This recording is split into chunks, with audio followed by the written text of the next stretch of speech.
Hi, my name is Paul Rudwick. I'm going to give some brief WWHM trainings, or Western Washington Hydrology Manual, or model, excuse me. Now, this WWHM model is only set up to be used in the state of Washington. So I'm just going to kind of go through a few different tutorials on how to use it, ranging from relatively simple to perhaps more complicated as I go on. So first thing to do, open up the model. I have WWHM 4. I won't really be going into too many of the advanced features, but I'll just start with the WWHM model. So to start off with, this is your first screen.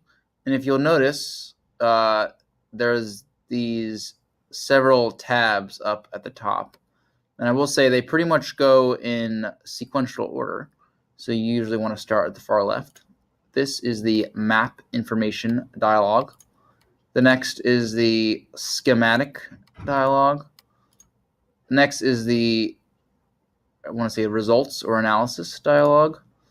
The next is the reports. So this is kind of how you can generate a report. The third one is tools. So I guess if you want to go into some more advanced features. And then this is your low impact development scenario generator. So starting off with this, you pretty much always start right here and figure out where your development site is. Now, unfortunately, this map is a little bit annoying to use. You can't really scroll in or out. You have to kind of use these tabs. This button is annoying to hit, so I would recommend not hitting it. Basically, it zooms back to the full view. And I'm just going to pick a site in Clark County. Now, if I pick a site here, it will add a red dot to where my site is. And what it does is it's pulling from a rain gauge, and it has some sort of precipitation factor allowed to it. So right now I'm at Vancouver northeast. Say I clicked over here instead, and you can only click one site at a time. So say I clicked over here, it should give you a red dot here. And now I'm at Salmon Creek, blah, blah, blah, precipitation 1.31. Now say I clicked up here. Now I'm at Merwin Dam. So it's essentially all it's doing is it's pulling from some sort of precipitation data set. And you will get different results based on where your site is. However, they should not be significantly different. So if you are a little bit off, I would not worry about it too much. You can zoom in as close as you want, and as you get closer and closer in, it should give you street names. I'm going to pick, I'm doing a project up in this area on Northeast 10th. And so I'm going to pick a project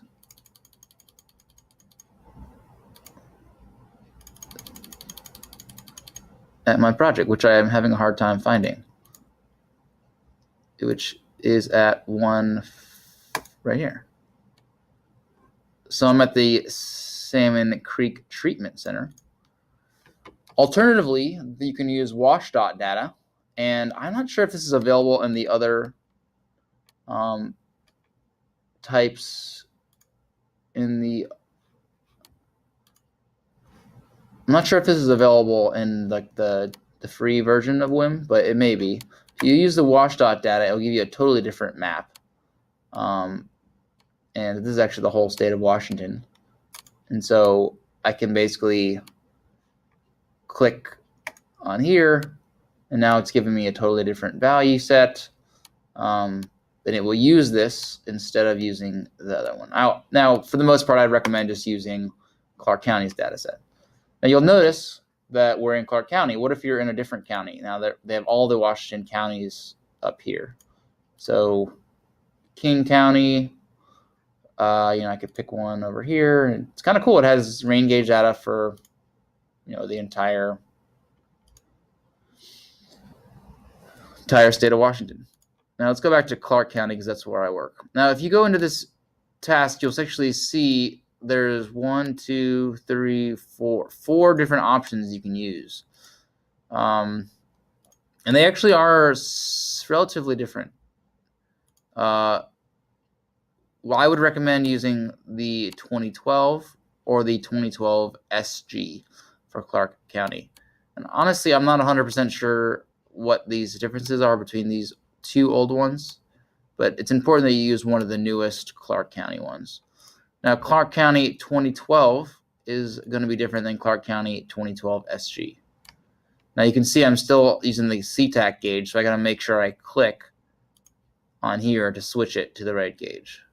I'm going to show you the difference between Clark County 2012 and Clark County 2012 SG. Now, I'll move this over here. Oops. Now, this is where I kind of draw my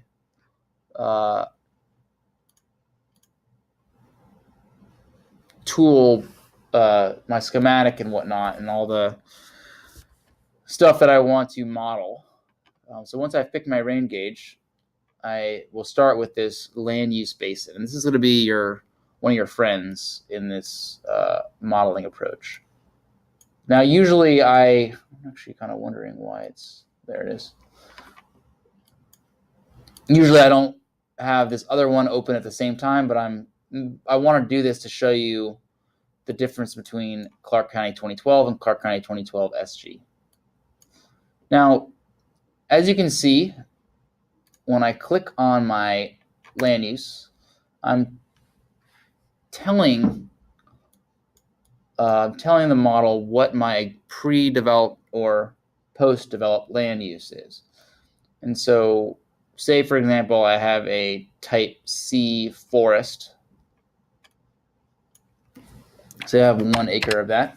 I can actually hit this little show only selected and it'll make it a little bit cleaner. I now have 1 acre of forest. Now, it's important to look at this letter beforehand. That is the soil type. So I could be a type C forest, I could be a type AB forest, flat or moderate, or I could be I guess there's no type B, there's a saturated forest, moderate down here as well. So I currently have type C or type AB. Now, if I am in the Clark County 12 SG option,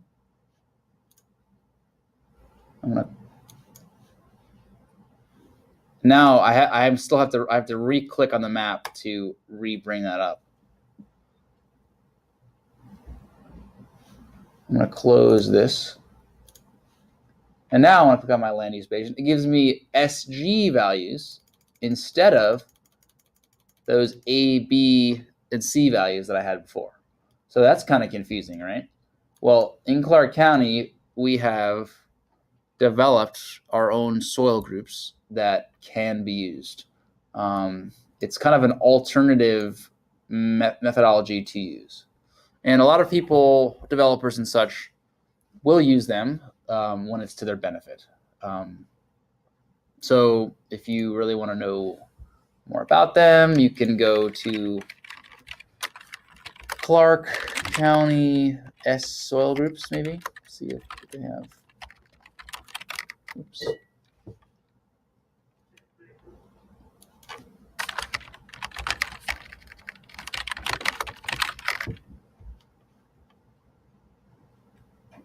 Oh, perfect. This memo is pretty handy. It tells you a correlation between the two. Soil group 1 correlates with those A and B. Soil group 2, B. Soil group 3, B and C. So there's a connection between the two. And if you're on Clark County's GIS website,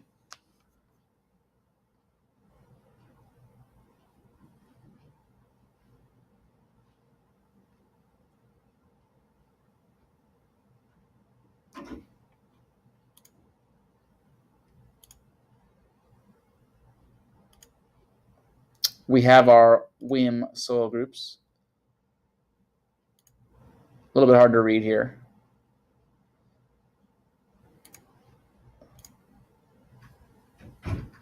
Soil group 3.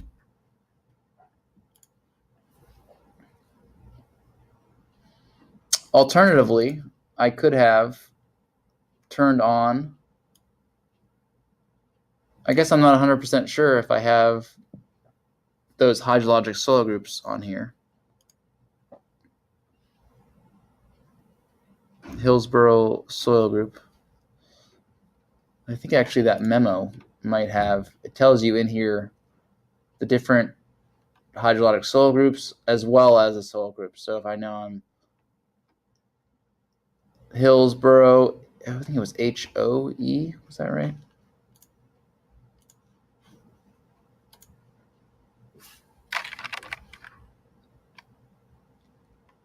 HOB, HOE. I'm in soil group 3. I have a hydrologic soil group of B. So you can kind of see there's different ways to model it. Typically, what I found is if you have terrible soils, so by terrible I mean clayey soils that have a very high runoff, when you're talking about SG4 or these type D soils, that is when you see a benefit from using the SG layer. And by benefit, I mean smaller detention facility. Now, you typically see a smaller detention facility when you have, with the standard A, B, and C values, if you have these SG3 or SG2 values. So if I have like a Hessen, or in my example, I had a HOB or HOE, I would, to get the smallest detention volume, I would typically recommend using the Clark 2012. However, I'd highly recommend you dig into this and check it out for yourself. Okay, I think that's going to be video number 1.